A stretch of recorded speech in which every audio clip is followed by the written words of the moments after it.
The Secrets of Star Trek is brought to you by the Star Quest Production Network and is made possible by our many generous patrons. If you'd like to support the podcast, please visit sqpn.com/give. You're listening to The Secrets of Star Trek episode 106. Captain to bridge. Spock here. Make it so. Surrender is not an option.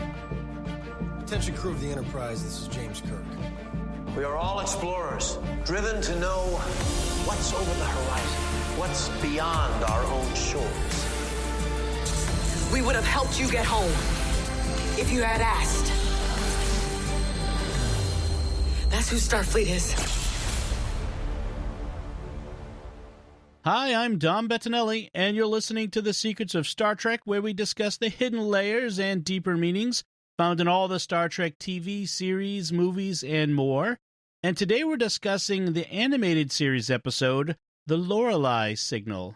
And joining me today on the panel are Father Cory Sticha. Hi, Father Cory. How's it going? Very well, thanks. And Jimmy Akin. Hello, Jimmy. And welcome to a very special episode of Star Trek the Animated Series. It's an after-school special.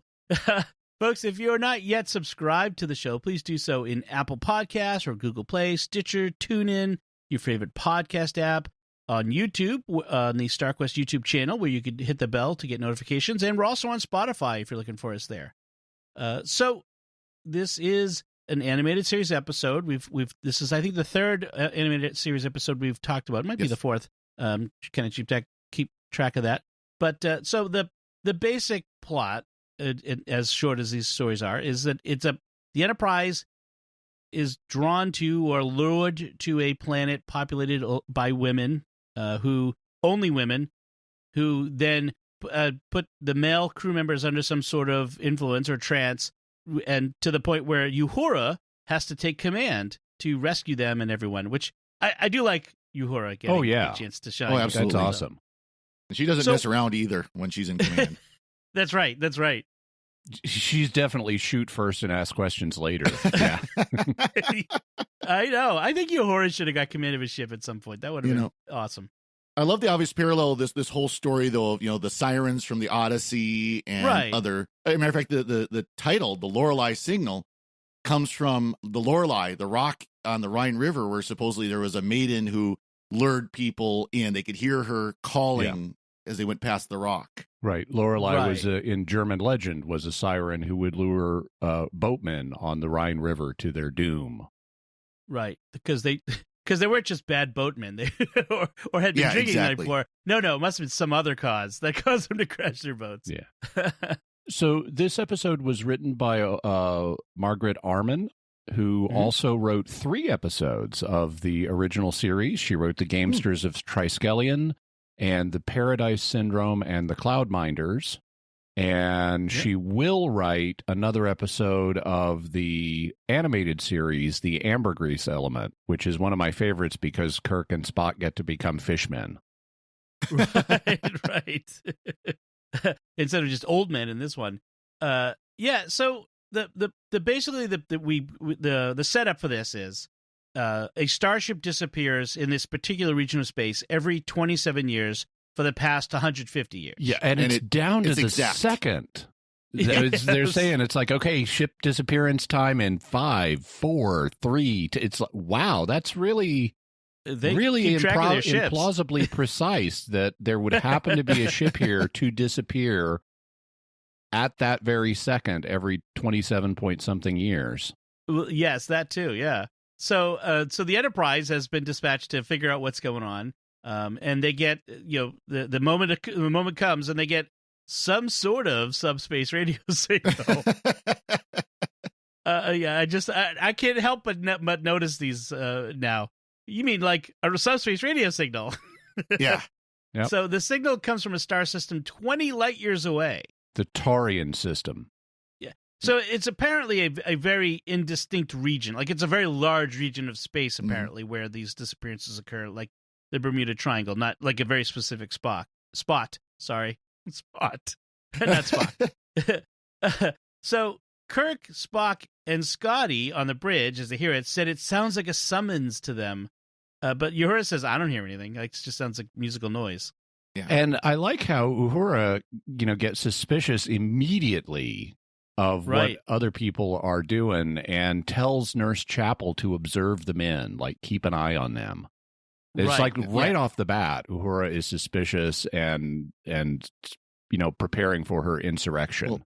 Well, the fact that even Spock is being affected by it, I think, is probably what really keyed her off. It's like, okay, the guy who's like, emotionless, all of a sudden he's feeling drawn to this. There's something not right here. That's actually the thing I remember from being a kid when I saw this on the air.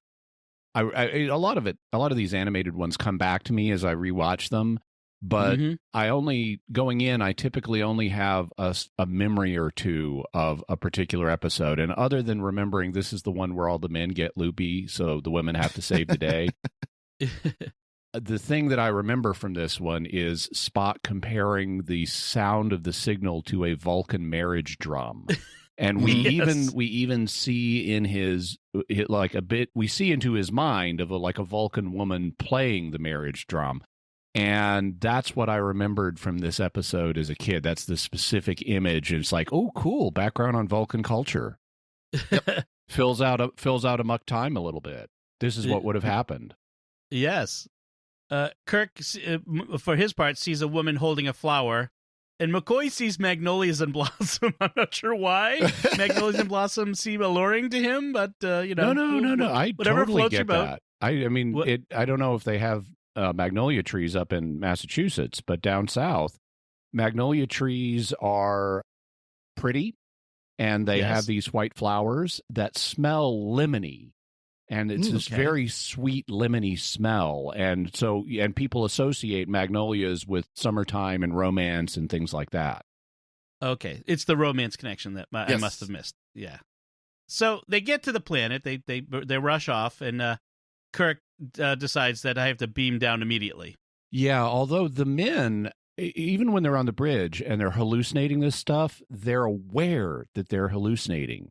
Right. Which is interesting because they're having these images that are just coming to their minds, but they know the images are not real, but they still find them alluring. And that's neat that they have this self-awareness of what's going on.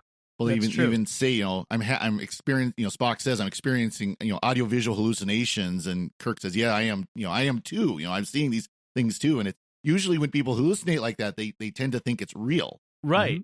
Right. They're aware. They're usually not aware of their dementia or whatnot, but they're aware of it, that it's not real.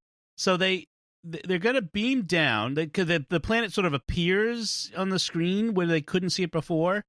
And so they're going to beam down, leave Scotty in command. And Uhura is still like, hey, Spock's sensor readings aren't right. There's something weird here. Because Spock's like, life readings are sparse and concentrated, which are those opposite things, sparse and concentrated? Or maybe they're just like concentrated in separate areas. Maybe that's what he means. I was a little worried about that. So he does. They beam down. They see this, the beautiful. I've never seen anything so beautiful. But Spock retains enough self-awareness still to recognize that they have some external compulsion on them, and he warns Kirk to stay back from this building. But Kirk's too far gone. He's off in La La Land. Yeah. So they go to the building, which they identify as a temple somehow, even though... And it looks cool, but it doesn't scream temple to me. No. And we don't ever see any worship going on in it, so I don't know why it's a temple. But it does contain lots of platinum blondes. So we've just beamed down to Planet of the Platinum Blondes. Yes. Yes. There is a red shirt, by the way, who never dies. I totally thought this guy was toast, but he never dies. So good for them. Yep. Also, we meet Majel Barrett Roddenberry doing the voice for the head female, who introduces herself by saying, "I am Thela, the head female." Okay. Nice to meet you, ma'am. Yeah. Yeah, they recognize, they call them by name, Kirk and Spock and Lieutenant Carver. Spock notices they look human, but internally their bodies operate on an unusual psychokinesis level. Ooh. And McCoy says, first time I've admired a body function. It's, you're a doctor, so there's lots of body functions I'm sure you've admired before, but weird thing to say. Yeah. You must be fun at parties. Admittedly, he is under the influence, so. Yep. Exactly. That's quite the pickup line, though. I find that really creepy, though. It's like, this looks like a beautiful woman, but inside it's not. Yeah. I think that's been pretty much par for the course in Star Trek, by the way. Yeah. So it turns out their technology is sonic-based, so maybe they're related to the Time Lords, Gallifrey. Sonic screwdrivers. And by singing various tones, they control their devices, including something called the Opto-Odd, which is it's a walkie-talkie. Yeah. A CE talkie thing, or my Echo Show. It's an Echo Show, basically. You tell it what you want to see, and it shows it to you. Yep. Yes, exactly. But you have to sing to it, like you have to sing for your supper. So they have some entertainment, including balancing large gems in their hands. The ladies do. Yeah, it's kind of like their version of spinning plates, only it's like spinning giant diamonds in your palms. And right. Really slow-paced party, but I guess the chemicals they're all on are making up for it. They're just happy to be around the women. Yes. They don't care what's going on. Some weird 60s hippie party. So the men start collapsing, and Thela, the head female, sheds a tear at their collapsing. There's something, and they take them off to the slumber chambers, which in other places we call them bedrooms, but slumber chambers will work. Yeah, they've also said that because our crewmen have asked, "Where are your men?" And they said, Yes. "Oh, they're in another compound." But Right. apparently, we're going to find out that's a lie. No, yes. So they wake up in the slumber chambers, and they're all wearing some kind of headband that they can't remove, and they've all aged, which the animation doesn't do a great job of. Mm-mm. I mean, they kind of draw some wrinkles on it, but it's hard to see that they've actually aged, really. But you have to get it from dialogue. I kind of had the reverse effect. I thought they looked like they aged, because they say they're aging at 10 years a day. And so at most they should be 10 years older, but like, wow, these guys look much more than 10 years older to me. I guess, yeah. It was at first, it was without having read the transcript and the notes online. I don't know if as a kid I would have picked up that they had aged until it had said they did, but yeah, I guess so. I mean, 10 years is not that long. I mean, I don't look that much especially older. when Kirk would be in his late 30s, early 40s. Right. He's in his mid 30s at the time of the original series, so he should be no more than about 45 to 48 after a day on this planet. That's some rough living there, Kirk. So, well, so Chapel, in fairness, yes, it's fair. That's what I'm saying. He's had a tough life.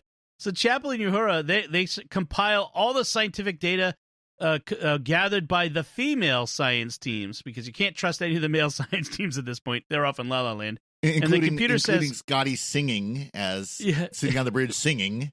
Right. An extended sequence of Scotty singing a Welsh ballad, by the way. Well, before we get to that, there's some nice stuff. Before Uhura actually takes command, she starts giving orders, and she says, like, because the men have beamed down, and she recognizes this is going to be a problem. The men on the ship are under the influence. They're going to start wanting to beam down too. And in fact, that is part of the plan of the Taurian women. Right. Is all the men are going to beam down over time. And so Uhura's first order is, I want an all-woman security team on every transporter immediately. And they don't really go into that, but the purpose is to keep the men from beaming down.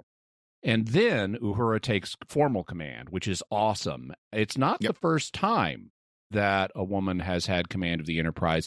That actually goes all the way back to the Cage, the original pilot, when number one took command. So, and of course, it's pointed out Janice Lester also had command in Turnabout Intruder, but that doesn't count. Right.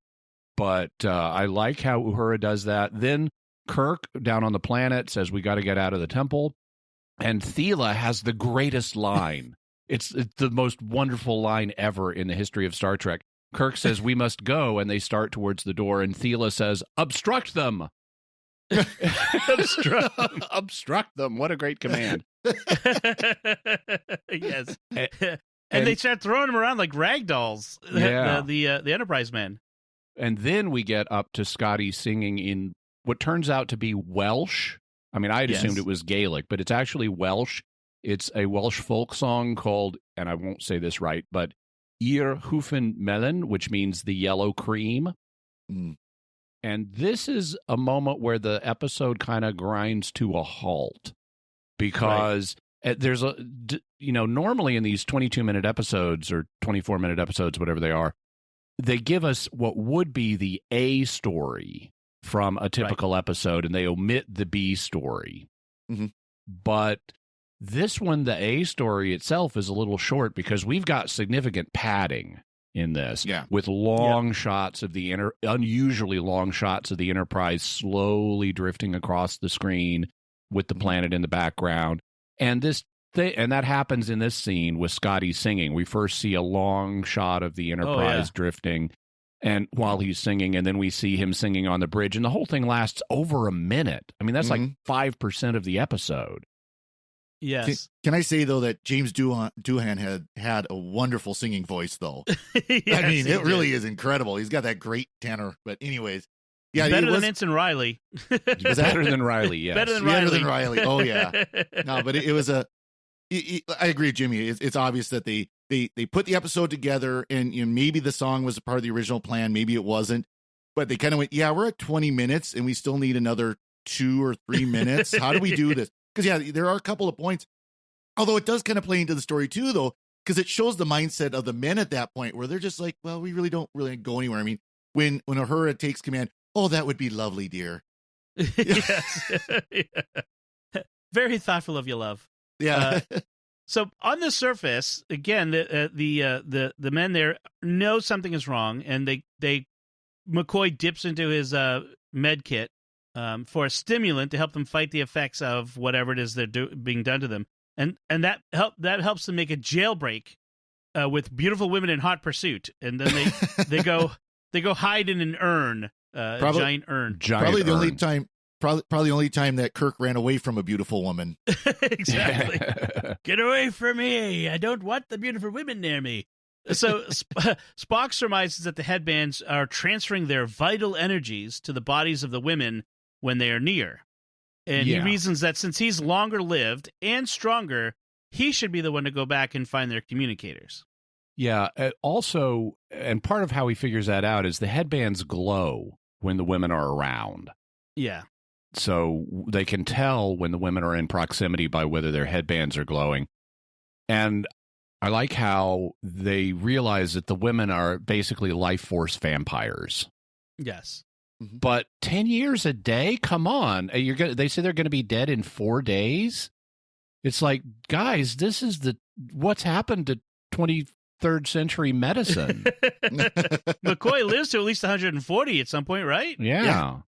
So Spock goes back into the temple, sneaks back in, and he uses the opt-odd, which he makes a very good approximation of Thiela's singing, by the way. I thought for sure Thiela had come in behind him and sang. He hit that high note really well.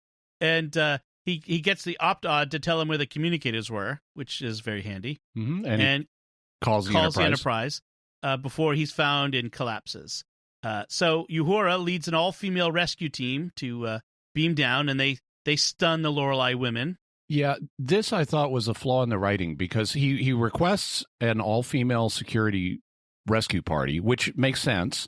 Yep.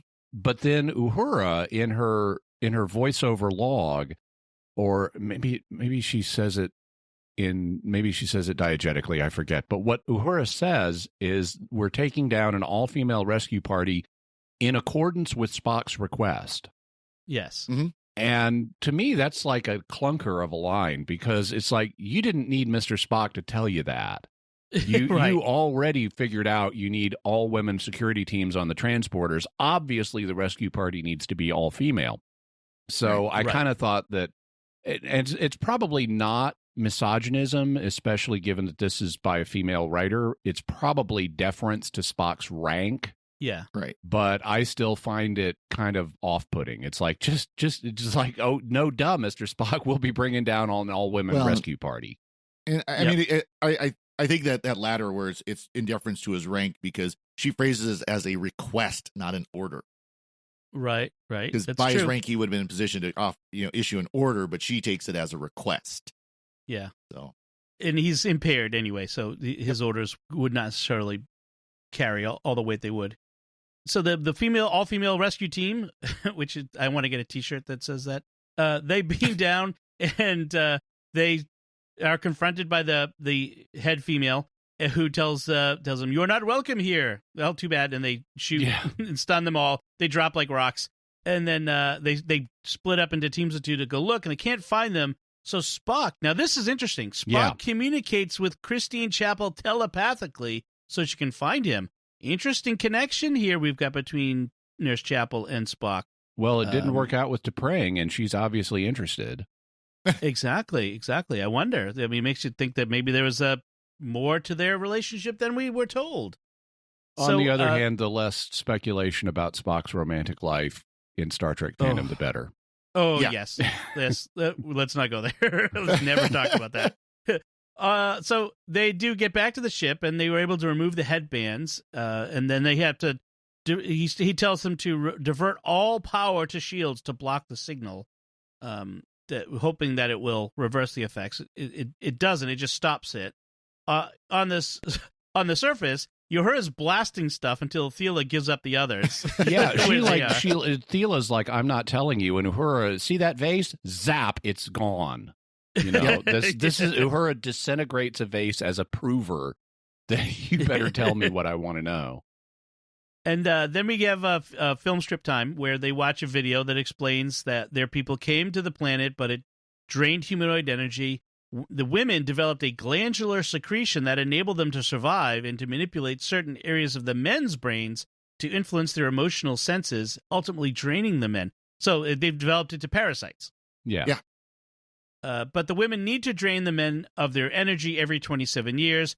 On the other hand, they are prisoners too, because they neither age nor die nor bear children, and it's a terrible existence. So an interesting sort of a metaphysical or philosophical,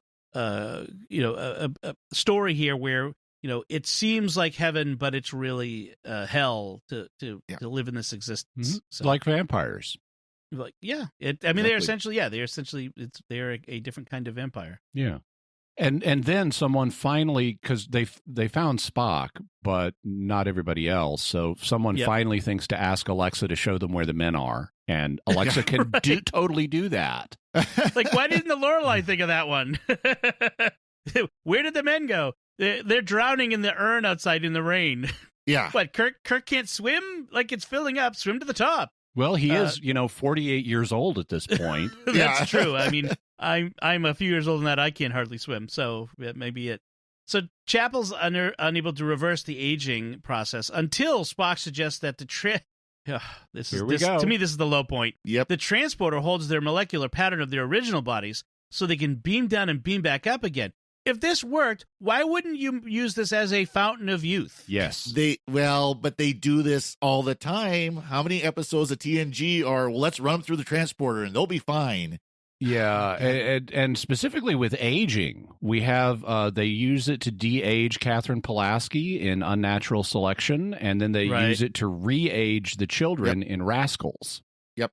Right. Now, the only caveat with the reason why it wouldn't be a fountain of youth, it's because they beam down young and beam back up old. It's not like they beamed out old and they had their pattern from 50 years ago to reconstitute them with. But I'm saying, why wouldn't you just beam back up this? Like every time you use a transporter, when you beam back up again, just beam back up to that younger version. You'd always stay that age. Yeah, it just repairs the telomeres, and you're back to a few seconds or days younger, and stay that way. Of course, eventually they did kind of think of this, and basically they said, well, the patterns are so big we can't really store them for more than a little while. So it's not like you could have a backup tape of Kirk era 30, age 30, something like that, Oh, but no, okay, I'm close to death. Just plug this in and make me back to as I was when I was 30. This is where Star Trek would turn dystopian, because what happens is rich people own the pattern buffer, own the backup drives of themselves, and so you get two classes of people: those who can afford the otherwise technologically prohibitive regeneration procedure, and those who can't.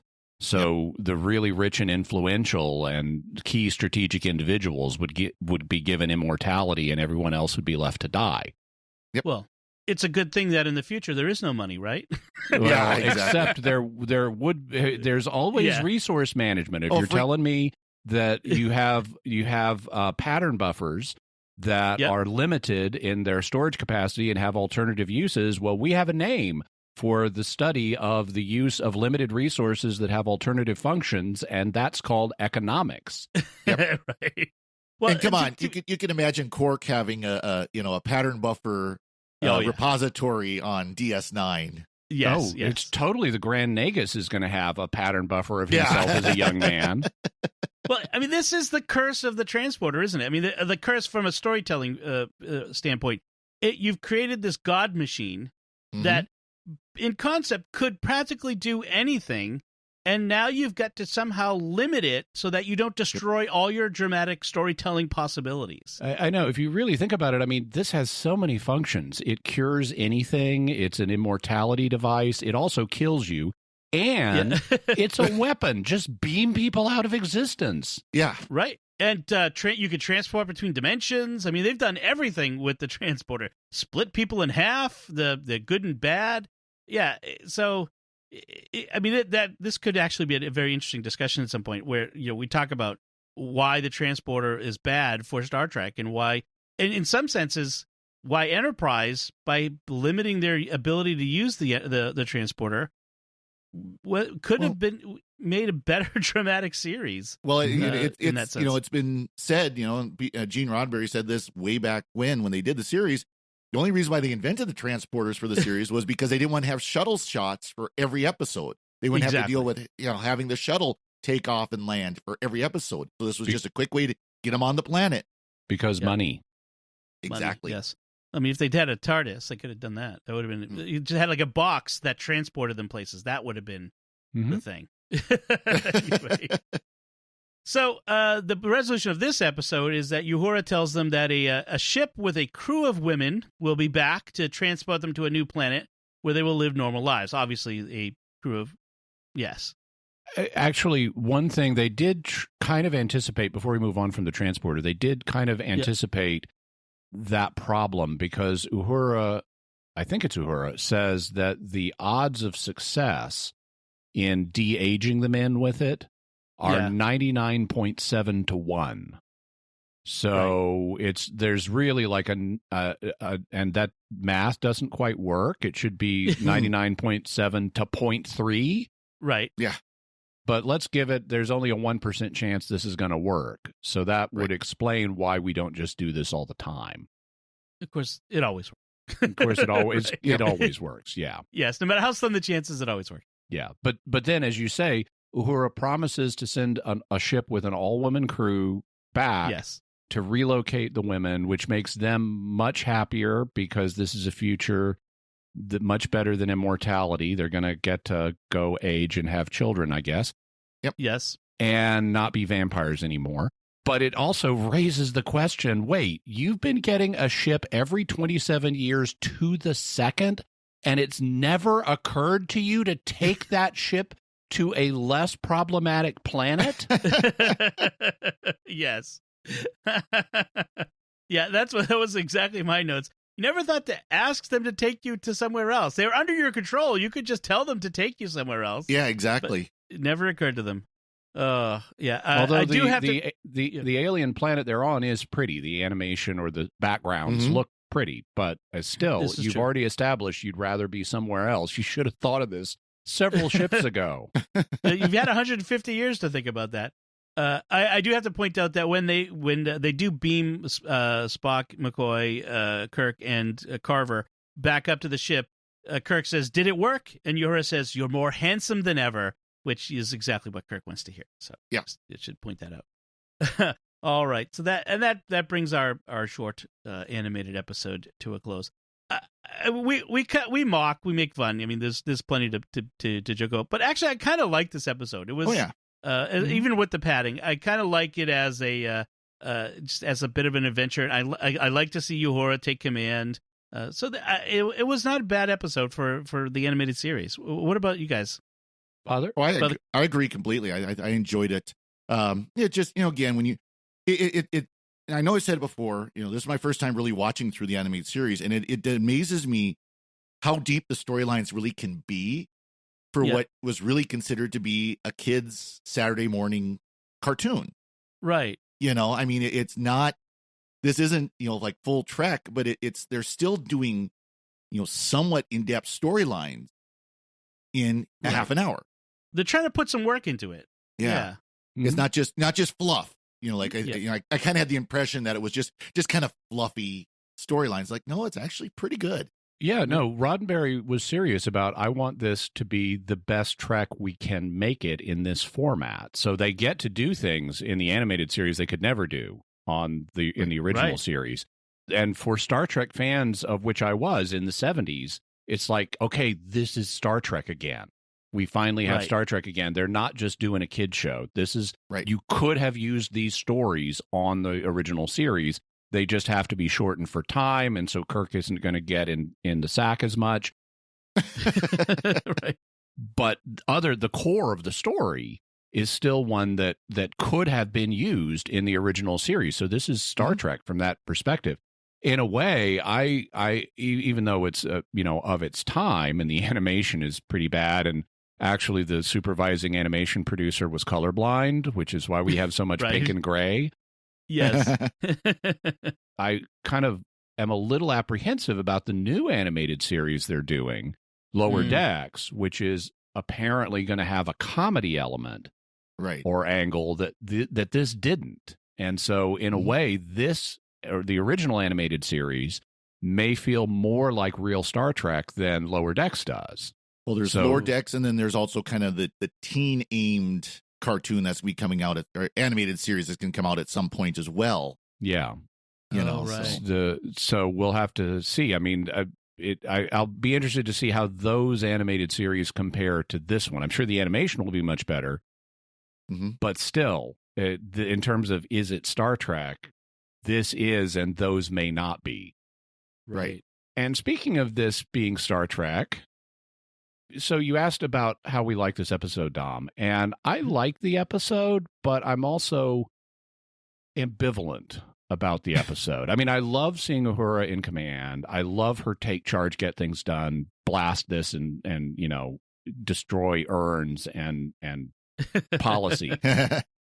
I mean, she destroys 2 urns in the course, one big, one little, in the course of this episode. So obviously she has very strong opinions about interior and garden decorations. That's right.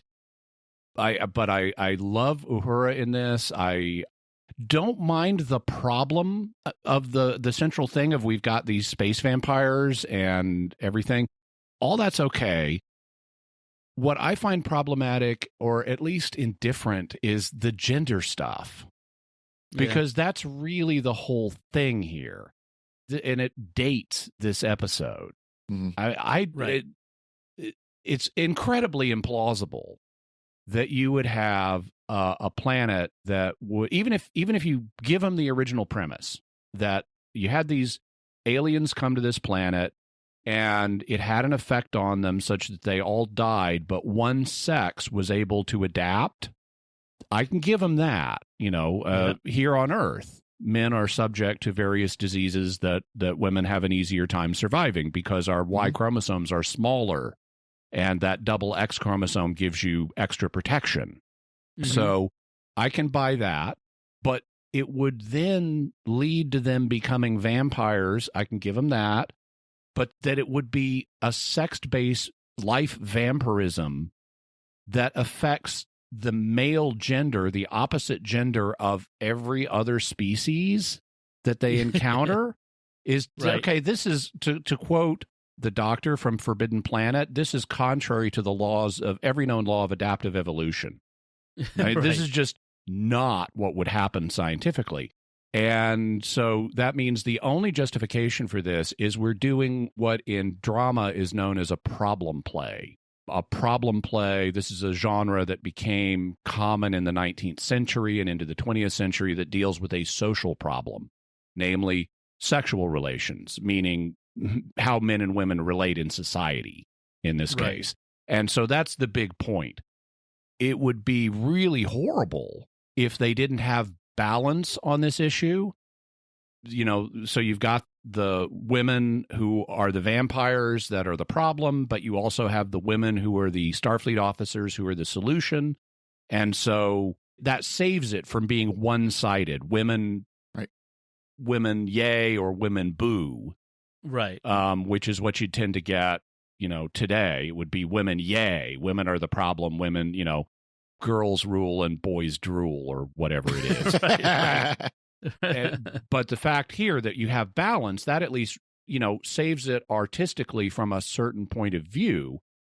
But I may post whatever child of my time, and it's like, who cares? Right. I didn't grow up in this. I mean, I grew up early enough to remember this episode on screen, but I have no problem with women commanders. Right. So this episode doesn't do much for me. It's kind of like, okay, yes, I recognize that they're playing with these themes that were common in the culture at the time, but these themes don't resonate for me because I have no problem with women commanders, and I have it doesn't make a meaningful statement about women's roles to me because I've already accepted women in those roles. I grew up accepting them that way. Let's be fair. In 30 or 40 years, God willing, we're all still alive. The three of us are still alive. So that's like 3 days from now? We'll be griping about issues we've complained about in Discovery. It's like, well, this shows the time that it was written, and people don't care about those issues anymore. Right. So, yeah. I mean, it'll always be of its time. Well, that's the danger with, science fiction, especially that they're more concerned about the message they're trying to get out than actually telling the story. And I'm not saying that's what's happening here, but there's so many shows we've watched where it's message fiction versus science fiction. Yeah. And, and that's what happens is when you get past that point, go back and look at the 80s where they always had to have, like we joked about Jimmy joked about the after school special. I mean, you'd have the special episodes of Alf or Cheers different strokes. or different strokes right. where they always had the little, sappy outtake, if you're dealing with this issue, there's help. And, Right. Yeah. Some people will say, oh, the thing science fiction does best is when it's commenting on social issues. And it's like, no, it's not. That's when science fiction is in most danger because it gets too on the nose, which is what you have in this episode. It is too on the nose. Right. And I adhere to Mark Twain's dictum that fiction must always preach implicitly and never preach explicitly. Right. Because when you're preaching explicitly, you destroy the artistic value of it for the sake of your message. And that's what's to a significant degree happening in this episode. It's too explicit in the preaching it's doing. It should be much more subtle. So another episode that we'll be dealing with in the future, which is very explicitly about the male-female divide coming up on the Next Generation, is Angel One. And that does I was worse. thinking of a different one, but yes, we have Angel One coming up. Oh man, that's a terrible one. But okay. And there was going to be a similar thing on Doctor Who. There was a story that was, I don't know what stage it got to. I don't know if they fully scripted it or not, but it was called The Prison Planet. And it was a second Doctor story. So you had Patrick Troughton as the Doctor. Jamie and Zoe were his companions. And they encountered a phase of Earth history where women had taken over. And so the Doctor and Jamie are sent to this prison planet, being men.